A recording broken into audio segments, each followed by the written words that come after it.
সরকারি সম্পত্তিতে একটি লিস্ট তো দেয়া আছে, তাই সরকার যে ব্যাখ্যাটি বলছেন সেটি পথে যাও।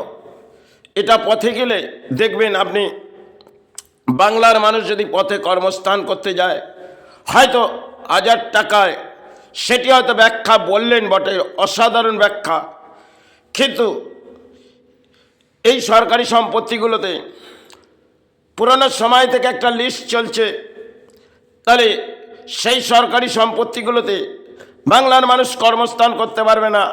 আসবে বিহার, যে কোনো রাজ্যের লোক এই সরকারি সম্পত্তিগুলো পিডাব্লিউর জায়গা, পথে দেখবেন যেখানেই যাবেন বহু আটচালা বাঁধা আছে যেগুলো পিতৃক সম্পত্তি হয়ে রয়েছে, এক একটা মানুষের পিতৃক সম্পত্তি। তাহলে সাধারণ মানুষ সেই সম্পত্তির মাঝে যেতে পারবে না। আর 1000 কেন 10,000 দিয়েও সেই কর্মস্থান করা যাবে না। এটা সরকার হয়তো অসাধারণ ব্যাখ্যা সমাজের মানুষকে ব্যাখ্যা দিলেন বটে, কিন্তু রেলওয়ে স্টেশন, এই রেলওয়ে স্টেশনে একটা ইউনিয়ন আছে, সেখানে আপনি ঢুকতে গেলে আপনাকে মারধর করে আপনাকে সরিয়ে দেবে। আর পথেও যেমন কর্মস্থান আছে, সেখানে এক একটা জায়গায় দেখবেন কর্মস্থান তারা পূর্বপুরুষ থেকে সেটাকে যেন গড়ে আছে, কারণ তাদের পিতৃক সম্পত্তি, তারা হয়তো সেটাকে নির্ধারিত মূল্য অনুযায়ী ভাড়া কাটায়। আর সেখানে ভাড়া দিতে গেলে তাদের যা মূল্য সেটা আপনাকে দিতে হবে, তবে আপনি কর্মস্থান করতে পারবেন। হয়তো 1 বছরের 12 মাসের ভাড়া আপনাকে তাদেরকে দান করতে হবে, শুরুতে আপনাকে দিতে হবে, তাতে আপনি সফলন চাই বিফল। কারণ 1000, 2000 আর 10,000 কর্মস্থান এই বাংলায় পথে হবে না। আর পথে যদি পথে বসা যায়, দেখবেন একটি পথে আপনি বসলেন, তাহলে সেক্ষেত্রে 4 ওটি পিতৃক সম্পত্তি হয়ে রয়েছে। সেখানে ক্লাব, যে ক্লাবগুলো দেখবেন আজকে বাংলার মাঝে আছে, তারা রাজনীতির সাথে যুক্ত আছে। আর প্রশাসনও সেই ধরনের জায়গাগুলোকে ব্লক করে রেখেছে রাজ্যের মাঝে। সেখানে একটা প্রশাসন আছে, সেখানে দেখবেন অর্থ তাদের চাই, তাই সেখানে সে সম্পত্তি পিডাব্লিউরগুলো তারা কিছু হলেও অর্থ পায়। আর সেখানে বিহার বহু রাজ্যের মানুষকে তারা রাজ্যে কর্মস্থান করতে দেয় এই রাজ্যে, আর এই রাজ্যের মানুষ সেই পথে কর্মস্থান করতে পারবে না। তাহলে সরকার অসাধারণ ব্যাখ্যা এই রাজ্যের ব্যাখ্যা দিচ্ছেন বটে, কিন্তু একটা সময় আমি যখন পথে বসেছি তখন নিরুপায় হয়েছি। কারণ একটা ধর্মীয় মানুষ এই রাজ্যে যে মানুষগুলোর কাছে যাবে সে তো সাহারা পাবে না, আর তাকে পথে বসতে হলে তাহলে সে পথটা আমাদের বাংলার, সেখানে অর্থ তাকে দিতে হবে। কারণ অর্থ না দিয়ে আপনি কোনো কর্মস্থান করতে পারবেন না এই বাংলায়। কারণ আমাদের বাংলার মাঝে বহু অঞ্চল আছে, সেটা আমাদের ডোমজুর অঞ্চল দেখবেন, সেখানে লিস্টের আওতায় রয়েছে। কারণ ক্লাব তারা পিতৃক সম্পত্তি করে বসিয়ে রেখেছে, তাহলে সেই পথে আপনি বসতে পারবেন না। বড় বড় ক্লাব এগুলোকে দখল করে রেখেছে, আর সেগুলো পিডাব্লিউর জায়গা। আজকে যদি যাই, এই পিডাব্লিউর সম্পত্তিগুলো একটা সময় মাটিংয়ের ছিলেন, আজকে হয়তো পিডাব্লিউর আছে, কিন্তু সেখানে যারা এই করণীয় কাজগুলো বাংলার মাঝে করে যাচ্ছে সেটা দীর্ঘ সময় ধরে, আর নেতারা চিৎকার করে যাচ্ছে রাজ্যের মাঝে পথে কর্মস্থান করো। আরে অত্যন্ত দুর্ভাগ্য সমাজের। জানবেন পথে যদি আপনি কর্মস্থান করতে যান, তাহলে সরকার যে ব্যাখ্যাটি দিচ্ছে 1000 টাকায় আপনি একটি কেল্লি কিনুন আর পথে বেরুন, এটা সমাজের দুর্ভাগ্যের ব্যাখ্যা। কারণ এই ধরনের রাজ্যের রানী যদি এই ব্যাখ্যা বলে, তাহলে রাজ্যের পরিস্থিতি তো অত্যন্ত দুর্ভাগ্য নেমে পড়েছে। সমাজে মানুষ যারা শিক্ষাসেবী সমাজ, আজকে তারা কি বুঝে উঠছে? এই রাজ্য যেটা বাংলা, এ বাংলা তো তালানিতে চলে গেছে, এ বাংলা জাগবে না। আর রাজ্যের রানী এসে ধর্মস্থান গড়ে দিচ্ছে, তাতে কি রাজ্য জেগে যাচ্ছে? কারণ রাজ্যে উন্নতি বলে কিছুই নেই, আর রাজ্যে শিল্প বলে কিছুই নেই।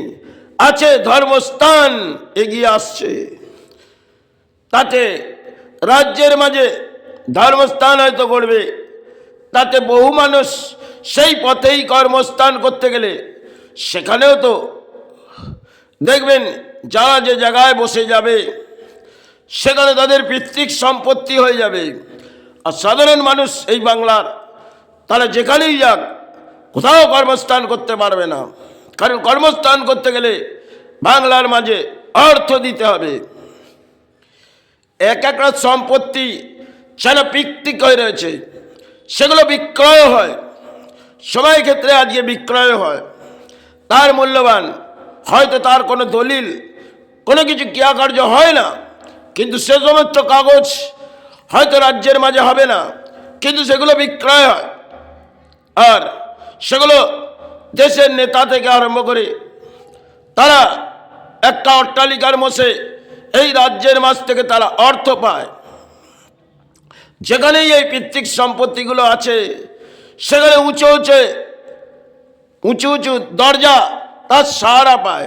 যেরকম দেখবেন প্রশাসন তারা হয়তো নীরব হয়ে আছে বটে, কিন্তু তারা রাজ্যের মাঝে আছে বটে, কিন্তু রাজ্যের সাধারণ মধ্যবিত্ত যদি কোথাও পথে কর্মস্থান করে অর্থ তাদের দিতেই হবে। আর এই রাজ্যে যেখানে বিহারি সমস্ত রাজ্যের মানুষ দেখবেন বাংলার মাঝে তারা যদি যায়, যেখানেই যাক না কেন, এক একটা সম্পত্তি সেটা পৈতৃক সম্পত্তি হয়ে এই বাংলায় দাঁড়িয়েছে। এই রাজ্যের হয়তো ব্যাম্পন সময় সে সময় তারা করেছিলেন, আজও তারা সেই জায়গার মাঝে আছে। এক একটা পথ যতটা ঘুরবেন বাংলার মাঝে সেখানে পৈতৃক সম্পত্তি হয়ে এই রাজ্যের মানুষ, আবার যারা হয়তো স্বর্গ চলে গেছে, মারা গেছে, তারা তাদের সন্তানের জায়গা রয়েছে, কারণ সেটা তাদের পৈতৃক সম্পত্তি হয়ে রয়েছে। সেক্ষেত্রে তারা যে মূল্য নেবে সেটাকে নির্ধারিত ভাড়া নিয়ে যাবে, কারণ সে জায়গায় আপনি কর্মস্থান করতে পারবেন না। আর সে জায়গাটাতে তাদের পৈতৃক সম্পত্তি হয়ে এই রাজ্যের পিডাব্লিউ সম্পত্তিগুলো দাঁড়িয়ে গেছে। আর রাজ্যের রানী বলছেন পথে যান রেলওয়ে স্টেশন, এটা সমাজের কল্যাণ তো কোনি করলেন না, অকল্যাণের ব্যাখ্যাগুলোই সমাজকে দিচ্ছেন। কারণ এতেই রাজ্যের মানুষ ভাবছে এতে আমাদের জীবনের হয়তো দুর্দশার ছায়া কেটে যাবে। এই তো বাংলা, এই বাংলায় আসছে হয়তো রাজনীতির খেলা বহু সময় ধরে, কিন্তু বাংলা দুরবস্থা যত আসছে তত ভেঙে পড়ছে। যাই হোক, বাংলার মানুষ তারা এটাকে মেনে নিচ্ছে, কিন্তু একটা সময় আমি পথে বসে দেখেছি, সে সময় হয়তো এই পথ আমি বসে আছি, ও পথ যাব, কিন্তু ওটা তো যাদের আছে সেটা ক্লাব, সেটাকে নির্ধারিত তার মূল্য অধিক, তাহলে ধর্মস্থান নিয়ে আর পাঁচটি পানি নিয়ে তাদেরকে অর্থ দেওয়া যায় না। তারা যে মূল্যবান চাইবে সেটা আপনার কর্মস্থান হোক আর নাই হোক আপনাকে দিতেই হবে। এটা রাজ্যের মাঝে চলছে, আর রাজ্য সরকার যে ব্যাখ্যা করছে সেটা সমাজের মানুষ গ্রহণ করছে। এটা সমাজের পরম দুর্ভাগ্য, কারণ বাংলা শিল্প করে একটা সময় বামপন এগিয়ে এসেছিল, আজকে শিল্প সরিয়ে ধর্মস্থান এগিয়ে দিয়ে গেল এই রানী। যাই রাজ্যের পরিস্থিতি হয়তো এই ধর্মস্থান করেই হয়তো উদ্ধার হবে, তাই এটাই যেন হয়ে যাক, এটাই তো বাংলা। ধর্মস্থান করে যদি রাজ্যের উন্নতি হয়, রাজ্যের প্রকল্প চলে যাক, কিন্তু ধর্মস্থান এসে যাক। কেন বহু মহাপুরুষ যদি এই রাজ্যের মাঝে জেগে যায়, তাহলে এই রাজ্যের সাহারা এসে যাবে। এই তো রাজ্য।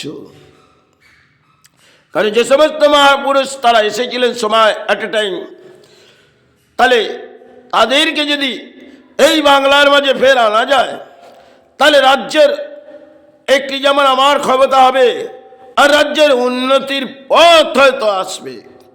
তাহলে এই রাজ্যের রানী থেকে আরম্ভ করে বহু নেতা তারা এই রাজ্যের লড়াই করছে রাজনীতির মাঝে।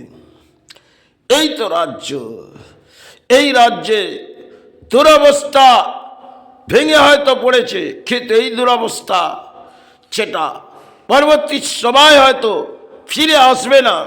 কেন রাজ্যে যেই আসুক না কেন, এই রাজ্য সে তো তলানিতে চলে গেছে, তাই এ রাজ্য জাগবে না। জয় গুরু।